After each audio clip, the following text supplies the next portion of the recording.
Hello everyone, welcome to DJ की पाठशाला learning મેડ easy. આજે ડિસ્કસ કરીશું આપણે resistance two current converter which is R to I converter. તમે જોઈ શકો છો કે અહીંયા એક R to I કન્વર્ટરનો ડાયાગ્રામ આપ્યો છે જેને બે પાર્ટમાં ડિવાઈડ કરેલો છે. પહેલા થાય છે R to V અને પછી થાય છે V to I. આ બધા કન્વર્ટર્સ ક્યાં યુઝ થશે કે જ્યાં આગળ તમારું જે ટ્રાન્સડ્યુસર છે તમારું જે સેન્સર તમે યુઝ કરો છો એ એવું કંઈક સિગ્નલ પ્રોવાઈડ કરશે કે જેને મારે આગળ ટ્રાન્સમિટ કરવું ફિઝિબલ નથી થઈ રહ્યું. એટલે કે સપોઝ રેઝિસ્ટન્સમાં કોઈક સિગ્નલ આપતું હોય, આપણે એક્ઝામ્પલ લઈએ કે આરટીડી, તો આરટીડી જો આઉટપુટ જે આપશે આરટીડી એ ઓમ્સમાં આપશે એટલે રેઝિસ્ટન્સમાં આપશે. તો મારે જો એના કરસ્પોન્ડિંગ કરંટની વેલ્યુ જોઈતી હોય કે આર જે આવ્યું છે, જે મારા સેન્સરે ટેમ્પરેચર સેન્સ કર્યું જેના લીધે મારું આર ચેન્જ થયું, તો એ આરને મારે જો આઈમાં કન્વર્ટ કરીને કોઈક જગ્યાએ ટ્રાન્સમિટ કરવું છે તો હું આ આર ટુ આઈ કન્વર્ટરનો યુઝ કરીશ. હવે કેવી રીતે થશે? It is a very simple.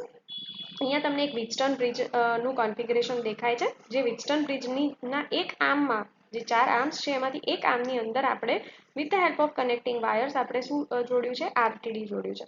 તો આરટીડી જે છે એ શું મેજર કરશે? ટેમ્પરેચર મેજર ઓર ટેમ્પરેચર સેન્સ કરીને આરટીડી જે છે એનો રેઝિસ્ટન્સ બદલશે. હવે એ બદલશે એટલે જે બ્રિજ બેલેન્સ કન્ડિશનમાં હતો પહેલા, સપોઝ આ 4 આર્મ્સની વેલ્યુ ઓર 4 આર્મ્સની અંદર જે બે બાજુનો રેશિયો હોય છે વિટસ્ટન બ્રિજની અંદર એ સેમ હશે તો વેલ્યુ નલ આવશે. પણ જેવો અહીંયા ઇમ્બેલેન્સ પ્રોવાઈડ થશે because of the sensing element RTD two wire RTD that is used over here, એ બેલેન્સ જે છે એ ઇમ્બેલેન્સ થઈ જશે અને ઇમ્બેલેન્સ કરીને એના પ્રપોર્શનમાં આઉટપુટ જનરેટ થશે.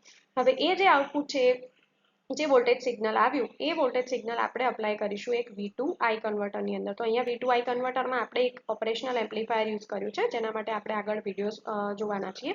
હવે એ પ્રપોર્શનની અંદર એ શું થશે કે જે V હતો એને આપણે with the help of specific values of resistance આપણે કન્વર્ટ કરીશું 4 to 20 મિલી એમ્પિયરમાં. એટલે જે પણ સિગ્નલ આવ્યું એ સિગ્નલ પ્રપોર્શનેટલી કન્વર્ટ થશે કરંટના ફોર્મમાં which is specifically 4 to 20 milliampere. એટલે 4 will stand for 0% and 20 milliampere will stand for the highest value.